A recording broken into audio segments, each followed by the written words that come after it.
The most important thing to get behind a big fight, the best way to build a big fight in the UFC is not only just promotion. There's a certain point to promotion that builds a fight that you don't even need to promote.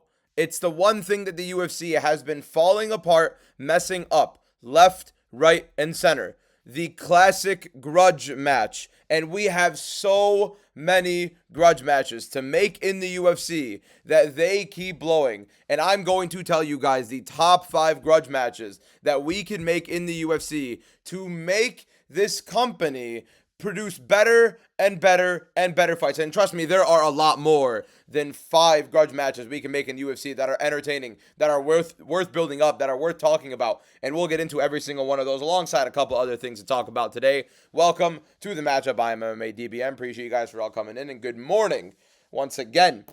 Grudge matches. The last one that we had, in my opinion, was like Khamzat Chimaev versus Dricus du Plessis, Brennan Allen versus Marvin Vettori. Not necessarily the best promoted in terms of a grudge match. We have had some disappointing ones, do not get me wrong. In Manel Kape versus Muhammad Mokaev, where we expected a lot out of something and we ended up getting a lot less out of it. I very much understand how sometimes these grudge matches can kind of disappoint us. But there are a lot of grudge matches in the UFC right now that we can get that are not going to disappoint us. Things that we can have, fights that we can have that can be booked next, that could literally be the next fight for each of these fighters. And let's talk about it. I'm going to give you guys 5 of them, give you guys my number 5 all the way to the number 1, give you a couple honorable mentions, and you'll see why as we get to number 1. At number 5, this one should have been booked already. It still can be booked, considering both of these fighters and the way their activity kind of lays out. Kamaru Usman versus Bilal Muhammad at number 5. It should have been booked instead of Ian Garry versus Bilal Muhammad. Ian Garry should have been fighting Sean Brady right now, instead of Sean Brady fighting Michael Morales. But instead, we have Kamaru Usman versus versus nobody. Kamaru Usman sitting out, thinking he's going to get a title shot after losing 3 straight and beating Joaquin Buckley. Bilal Muhammad doesn't want to wait for Kamaru Usman. Kamaru Usman playing this ego run, and Ian Garry is going to be fighting Bilal. And that's still kind of a grudge match. Bilal and Garry don't necessarily like each other. It would have been better to have Ian Garry versus Sean Brady as a grudge match. Brady hates Ian Garry. They've been talking trash back and forth. Sean Brady does not like Ian Garry. And to be fair, nobody in the welterweight division does. But at the same time, Kamaru Usman and Bilal Muhammad would have been a much better grudge match than Bilal versus Ian Garry. That one's built up. Bilal was on the Kamaru Usman versus Henry Cejudo podcast. Allegedly slapped Kamaru Usman or something like that and made him cry. And we're not making that fight, even if those are just complete lies. Even if those rumors are just, they're not true whatsoever. How are we not making Kamaru Usman versus Bilal Muhammad? How is that not a grudge match we're making? Just based on the rumors alone. Just based off of how Kamaru Usman talks about Bilal. How Bilal rips on Kamaru Usman. That's a fight we should have made a long time ago. That's a fight that should have been made. And we should be having that fight at UFC Qatar. Or at UFC in Madison Square Garden for UFC 322. It's not, I put it at number 5 because although it's very, very well hyped up. And it's something that probably has more of a backstory than a lot of these fights that we have here. It's difficult for me to have these guys because of their age, because of how old they are, because kind of at the latter end of their career and they've been losing. Bilal just lost the title. Kamaru Usman was on a 3-fight losing streak before Buckley. I wouldn't put it over these next 4 fights. And once you hear these next 4 fights, I feel like you'd agree. This next one, though, I feel like some of you guys might have some backlash on it. Let's just hear me out on this one. Merab Dvalishvili versus Umar Nurmagomedov 2, the rematch at number 4. Let's start off with this. First of all, Peter Yan versus Merab Dvalishvili, December 6th, I believe, is going to be the UFC 323 main event. End of the year. Final pay-per-view of the year. After that, who is next for Merab? Because Merab's going to beat Yan. I'm the biggest Peter Yan fan that you will ever meet. Come fight week, I will be telling you Peter Yan's going to win, although I've been saying and will continue to say up until fight week that Peter Yan is going to lose. But Merab Dvalishvili is going to be fighting against Peter Yan in December, and then who is he going to face? Sean O'Malley is yet to be booked for a fight. Corey Sandhagen just lost and got decimated by Merab Dvalishvili. Song Yadong's not going to be fighting for a title unless he wins a fight. He's still not booked. He's in rumors to fight against Sean O'Malley, and maybe if Song Yadong beats Sean O'Malley, it's fresh blood for Merab. But who else? Umar Nurmagomedov took 2 rounds off of Merab, broke his hand in round 1. He won those first 2 rounds, hurt Merab in one of those rounds. I think it was round 1. I can't remember if it was round 1 or round 2, but he hurt Merab in one of them, had him wobbled. Round 3, fought competitively. Also took Merab down, but Merab did win round 3. Round 4, Merab won handedly. People thought that Umar was getting tired. Keep in mind, this was the first time Umar has fought an elite opponent in bantamweight. Corey Sandhagen is not elite, and he completely ran through Corey Sandhagen like it was nothing in that 5-rounder. Fought Merab Dvalishvili in a 5-rounder at 28 years old, just entering his prime, and Umar ends up fighting against Merab and bringing it very razor thin, in my opinion. I mean, Umar in round 5 fought a very competitive round 5 against Merab. Who do you really see fighting a super competitive round 5 against Merab if Merab is pushing the bait? Merab was tied going into round 5, and Merab, the machine, the cardio machine, is fighting relatively competitively against Umar Nurmagomedov. That's very, very good, and a very, very good look for Umar Nurmagomedov going into a rematch with Merab. Although the Mario Bautista fight didn't look the greatest, I think Umar could win some of the striking exchanges against Merab early, and I could see him fighting a close 3rd round like he did in the first fight, and a close 5th round as he did in the first fight. But maybe edging it out because it was very, very close. A lot closer than people are making it out to be. And I think that's the best fight you can make for Merab at 135 pounds, because who else is going to compete with Merab to the highest of levels? Name one person right now in bantamweight. Although we want to rip on Umar over and over and over again and explain how Umar does not belong in there with Merab, he shouldn't be getting the next title shot. He doesn't deserve it. Who does? Who right now in bantamweight can you justify getting a title shot that you can also argue that can compete against Merab? I don't think anybody in bantamweight deserves a title shot right now more than Umar Nurmagomedov does. It's similar to the Arman Tsarukyan Ilya Topuria situation, where Arman Tsarukyan didn't necessarily deserve a title shot because he pulled out of his fight with Islam Makhachev, screwing the event the day before. My problem with this is you have that lightweight division, similar to this bantamweight division, of no one actually deserves it more than the guy that's at number 1. Umar is at number 1. Arman was at number 1. Nobody deserved it more than these guys, and nothing else made sense. I think Umar versus Merab is a very good grudge match. They still really don't like each other, and I think we're going to have some fun in that rematch when it does happen. I fully do believe it's going to happen. At number 3, in my opinion, the longest overdue fight of these 5 that I have put on this list. Manel Kape versus Kai Kara-France. How do we still not have this fight booked? Why did we rebook Manel Kape versus Brandon Royval for the 3rd time? This should have been their next fight. Kai Kara-France loses to Pantoja. Manel Kape should have fought Kai Kara-France coming off of that loss. They, I believe, were booked. And then Kai Kara-France had to pull out. And that's where the beef started. Manel Kape was losing his mind, calling Kai Kara-France everything you possibly could call somebody. How have we not had, in my opinion, the ultimate grudge match in the UFC? In terms of grudges, this might be, alongside a couple other ones that I'm going to list a little later, but this might be literally number 1 in terms of straight heat and hatred between the two. Manel Kape versus Kai Kara-France would be a sick fight. I know we didn't have the greatest fight between Mokaev and Manel Kape, but we're talking about Muhammad Mokaev. Mokaev isn't necessarily the most entertaining fighter in the world, nor is his style. Kai Kara-France wants to take your head off with an overhand right. Manel Kape wants to take your head off with whatever tool he can use in the striking. Neither of these guys want to predominantly grapple you. If anybody's going to grapple in the fight, it would be Kape. And I think I don't think he's good enough in the jiu-jitsu department and controlling the grappling to keep Kai Kara-France down like Pantoja was able to. Very different realm, and Kai is usually a very good defensive grappler. It was insane how Pantoja actually finished him. I think Manel Kape versus Kai Kara-France would be an unbelievable striking war, and it would be exciting. And it would be one of the more fun fights we'd see in flyweight, hell, in the UFC. And that's a grudge match we need to see. That's a grudge match we cannot have these guys leaving the UFC without, and it'd be one of the more entertaining fights we would have seen. That has to be on a big pay-per-view, like a featured fight or the opening fight of a very solid big pay-per-view. At number 2, it's another rematch. Diego Lopez versus Movsar Evloev 2.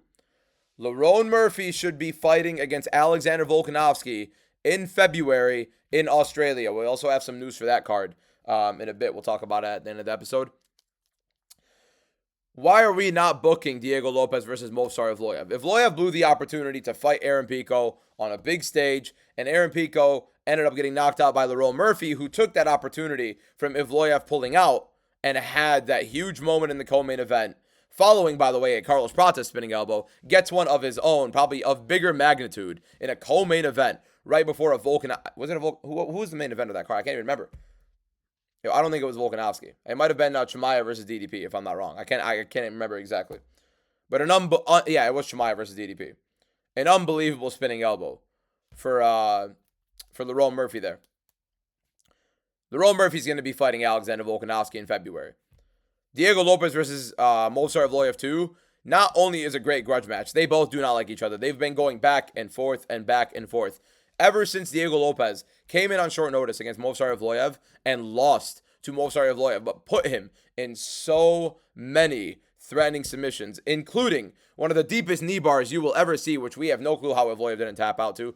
Armbar, knee bar, I mean, submission attempt after submission attempt off of this new guy that came out of nowhere that's filling in for Bryce Mitchell. And Diego Lopez is making it look like Movsar Evloev is not an undefeated fighter. But Evloev ends up persevering through and wins that fight. Since then, Diego Lopez has been calling for the rematch. Ever since Diego Lopez has fought against Movsar Evloev, he has fought against another opponent, finishes him. Gavin Tucker, he submits him.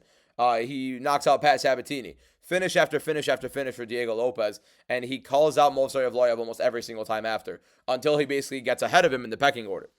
Diego Lopez fought for a UFC title before Movsar Evloev did. Evloev needs to win this fight. I think Evloev needs this fight. I don't think Diego Lopez needs it as much as Evloev does, but because Lopez lost to him, I know Lopez wants it. And in that case, he's going to feel like he needs it to get retribution for that loss. And I do think he can avenge himself in that fight against Evloev. I think now more than ever, Evloev was hurting him on the feet in that fight. Diego Lopez, on like a couple days' notice, or maybe it was like a week or so notice, ends up getting hurt a couple times by Evloev on the feet. That fight was so sick on the feet. An Evloev-Lopez fight. Movsar Evloev fight, entertaining on the feet. You don't get that. And Diego Lopez brought that out of him. Because Evloev isn't going to want to constantly put himself in danger on the mat against Diego Lopez. I don't think he will. And I think that fight, not only as a fight, but as a grudge match with the heat between these guys, how do we not have that getting booked right now as the number one contender fight? Should be on the exact same card as Volkanovski versus Lerone Murphy. No questions asked. Make that a featherweight card. Now, a couple honorable mentions before I get to the number one. Number one, I considered putting, as one of the honorable mentions right here, Ilia Topuria versus Paddy Pimblett. Because we do anticipate this possibly being the next fight for Ilia Topuria. Paddy Pimblett getting a gifted title shot. Weirdly enough, I still think it's probably going to be Justin Gaethje, but we don't know yet. We still don't know yet. It's getting a little weird. But obviously, we know the heat between Paddy Pimblett and Ilia Topuria, starting off with that one UFC London card back in, I think, 2020 or 2021, where Topuria knocked Jai Herbert out cold. Paddy Pimblett, I think, fought like Vargas or something like that and submitted him. And Paddy Pimblett threw like a hand sanitizer bottle at Topuria. They've had beef since then. They've been talking trash since then. Not many people knew Topuria then. Paddy Pimblett was a gigantic star. Now you turn into it where Topuria is an undefeated two-division champion.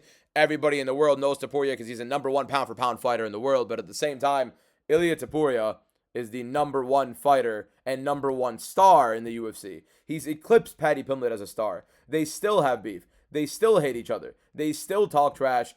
And it's not dimming down. It's simply just not dimming down. Paddy Pimblett's calling Ilia Topuria a coward for not signing the contract or whatever it is.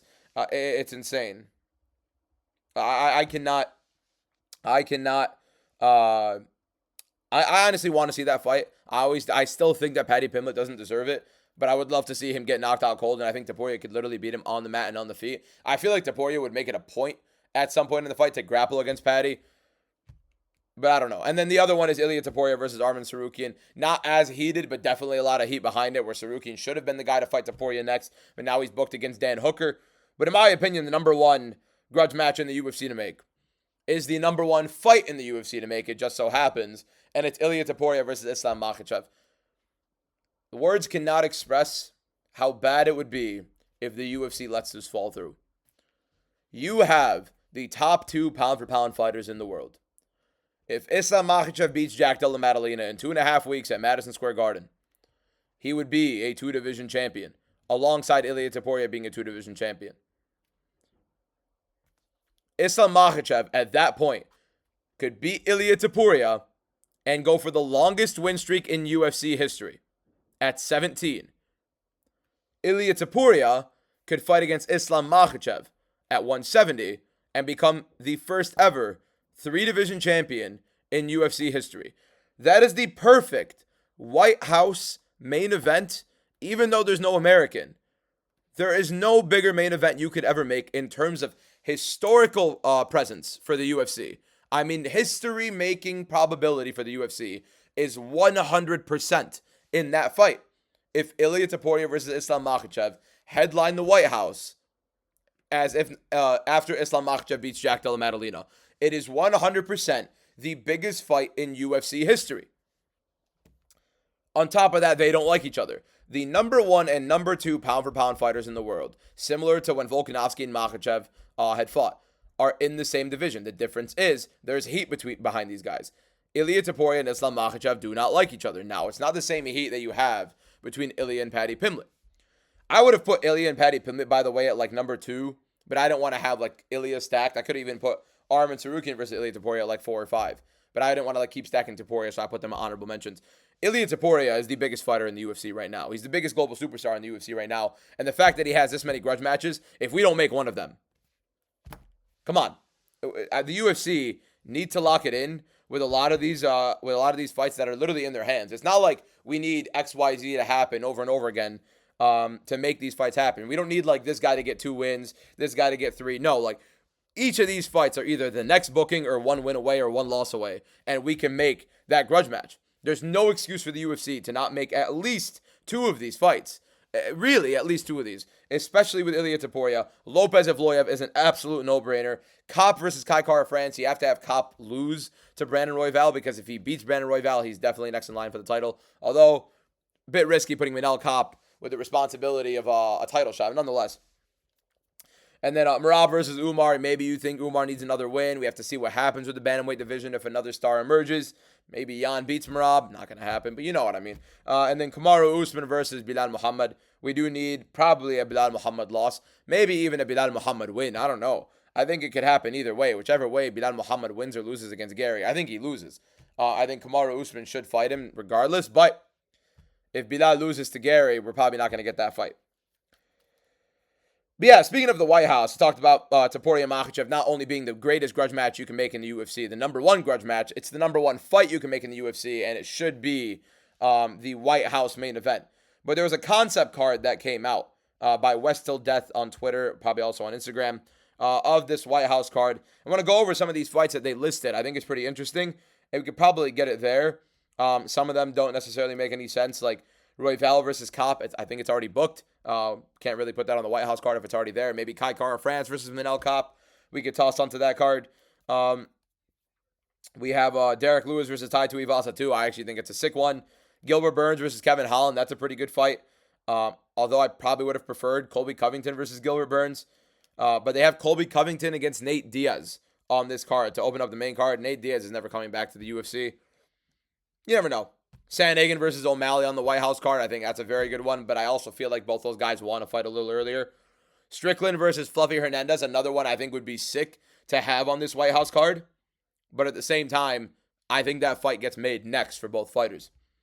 Paulo Costa versus Joe Pyfer. Doesn't seem like Pyfer wants to fight Costa, but that's definitely a possible fight. I mean, both these guys could fight one more time and then again at the White House. I don't know. Piper doesn't want to fight Costa because he doesn't trust him to make the weight and actually get there, but you never know. Reyes versus Johnny Walker, I think it's a very good fight to make. I don't know if they're going to wait all the way till June, but definitely a good fight to make. And then we have these last 4 right here, and I do think these 4 are what we should be projecting for the UFC White House card. Kayla Harrison versus Amanda Nunes. Bantamweight championship of the world. But they have it as a number 4 fight on the card. Number 3, they have John Jones versus Alex Pereira. Oh, but they put that for the BMF title. That's interesting. They put the BMF title at heavyweight. But you're going to strip Max Holloway, or you're going to put one at heavyweight? A little weird. Feel like that's a little desperate shot. But I could see Jones Pereira being over Kayla Harrison versus Amanda Nunes, even without a title. And then Conor McGregor versus Michael Chandler, as we expected, and Ilia Topuria versus Islam Makhachev. What's interesting about this concept card, apart from the few holes that I listed, is that they have an American fighter in every single one of them except the main event. Would the White House accept that? And would the UFC actually be willing to do a full event of Americans and then a headline by a Russian and a Georgian, or a Russian and a Spaniard, whichever way you want to play it around? 2 fighters from the Caucasus region at the bare minimum. And then would you also headline them over McGregor and Chandler, and then Jones and Pereira? And also, how would those Eagles work? I talked about it in my last video, but yeah, if you were to have Topuria versus Makhachev, Chandler versus Conor McGregor, and John Jones versus Alex Pereira, which one of them is main eventing? Which one of them would main event the biggest card ever? The UFC White House one. Would it be Jones versus Pereira, the alleged GOAT in John Jones, but with no title? Would it be Conor McGregor, literally the biggest star in the history of the UFC? His return, since 2021, would be 5 years since Conor McGregor had fought. And he comes back and fights Michael Chandler, one of the most highly anticipated fights. Even though there are no stakes, it's Conor McGregor. It's as simple as that. And then you also have, in my opinion, the biggest fight in MMA history, in Ilia Topuria versus Islam Makhachev. If it were up to me, I actually like the order they have it in. I like Ilia Topuria versus Islam Makhachev as the main event, Conor McGregor versus Michael Chandler as the co-main, and Jones versus Alex Pereira as the featured bout. But will they do it as that? Would the UFC do it as that? Would the White House accept a non-American main event coming onto the South Lawn, especially 2 fighters from the Caucasus region? I don't know. But I think it's a very good way that they laid it out there. Props to West Till Death. I think it's a pretty decent overall concept card for what we're given, especially being, what is that, like 7 months out from it? 7 to 8 months out. Couple other little pieces of news I want to touch on a little bit. Justin Gaethje was talking about why he doesn't wrestle as a wrestler. Was explaining how he was more of a defensive wrestler in college. I think it was college and high school, where he was very, very good at stopping takedowns, avoiding getting taken down. And I think from what I recall, he was speaking about how when he does wrestle offensively, kind of ends up getting tired after 7 minutes or so. And it's a little bit different going in a 25-minute fight and wrestling offensively. And that's why he doesn't want to gas out wrestling offensively, and then he gets beat up and finished later on in the fight. Here's a little bit more that I kind of want to bring out of that. Gaethje isn't a good grappler in MMA. We've seen American wrestling not translate into MMA in the 2020s especially, because these jiu-jitsu gyms, these MMA gyms are a lot better at defending grappling positions, transitioning through grappling positions, as opposed to these American wrestlers coming in, getting somebody down, but not being able to do anything after getting them down, not being able to control them after getting them down, because the scrambles are different. The underhooks are different. Everything is going to be different in these scrambles on the mat, especially when you have jiu-jitsu available, especially when you can use your legs. It's so much different than when these American wrestlers come in. So if Justin Gaethje were to use his collegiate wrestling against somebody who isn't that great of a wrestler, the guy's probably going to be a better grappler defensively and offensively than Justin Gaethje. Because if Justin Gaethje gets somebody down, this hair's in my face. If Justin Gaethje gets somebody down, what's he going to do after that? That's a big thing right now in MMA that we're starting to fail to realize, especially with these American wrestlers. Their jiu-jitsu and their grappling position and their weight distribution with the grappling position to get into a position with a submission, to threaten a submission without it being given to them, it's minimal. It's minimal, especially for the American wrestlers. And that's another reason why Justin Gaethje doesn't wrestle. It's not just because he'll get tired. He can't do anything with wrestling. He knows he has nothing to do with the wrestling after that. But of course, saying you're tired is going to come off a little bit better. I would love to see Gaethje try to wrestle against an opponent. You don't really see it, again, because of those situations. He might have had a takedown or a blast double here and there recently. I feel like I've seen him shoot a big takedown recently. Or no, it was like Michael Chandler shooting one on him. He's a good defensive wrestler. Gaethje's not a horrible defensive wrestler. But once it gets down there, it's a fish out of water. He has no clue what to do on the mat. Again, American wrestlers can take you down.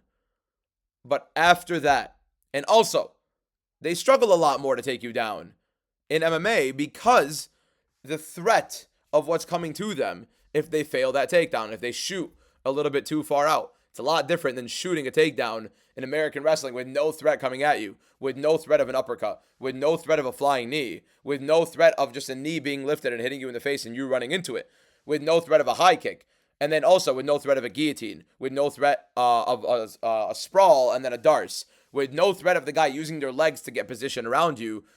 It's so much different in American wrestling than it is in MMA. That's why these American wrestlers aren't translating. It's not because they're not great wrestlers. It's not because they aren't better pure wrestlers than these guys.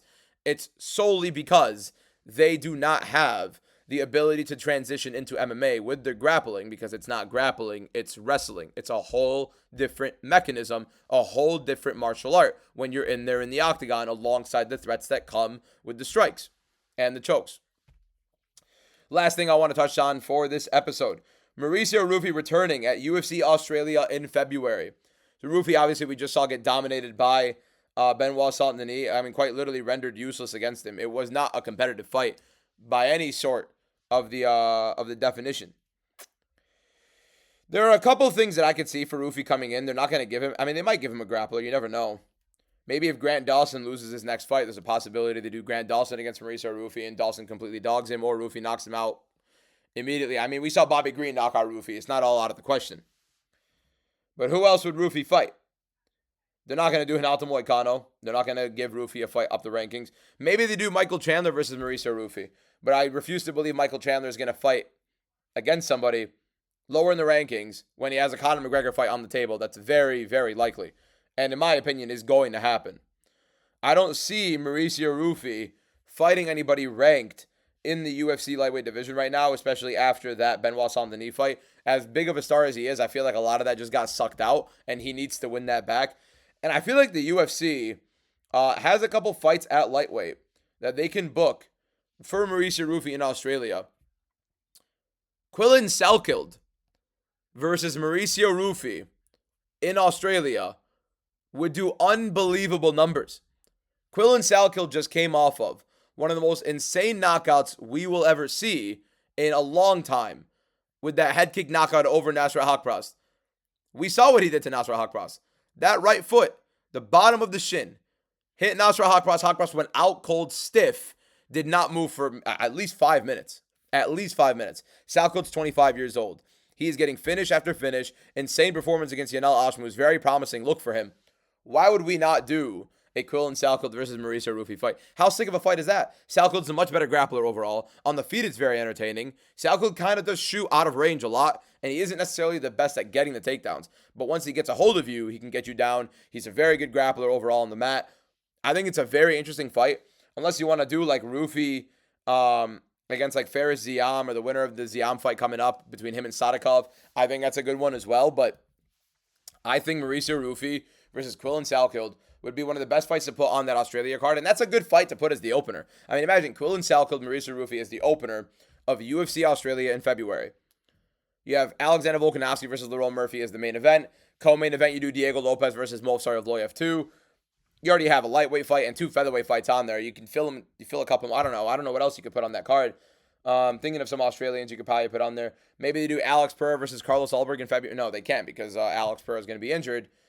So now Carlos Ulberg is going to be an interesting thing to do with Australia. And that Australia card is going to be interesting to see how they fill. I feel like the UFC would be doing themselves a massive disservice if they don't make Salkild versus Mauricio Ruffy. I think it's the perfect fight because you have another card in Australia. The last card that they had in Australia, they completely botched. They had literally one of the most boring, like lackluster star card. How do I word that better? The star lacking cards in UFC history, moving into a region that you would have expected to have a much better one because of the talent pool they have from the Oceania region in New Zealand and Australia. No Israel Adesanya. And that Carlos Ulberg versus Dominic Reyes card. The co-main event was Jimmy Crute. No Israel Adesanya. No Alexander Volkanovski. Quillan Salkild is now a massive star after what just happened. He wasn't on that card. Was he? He might have been. Can't remember exactly. No, he wasn't. He's literally just fighting right now. Quillan Salkild could have been on that card instead of being on this one. We have so many guys from Australia and New Zealand that we could put on. The Kai Kara France wasn't on that card.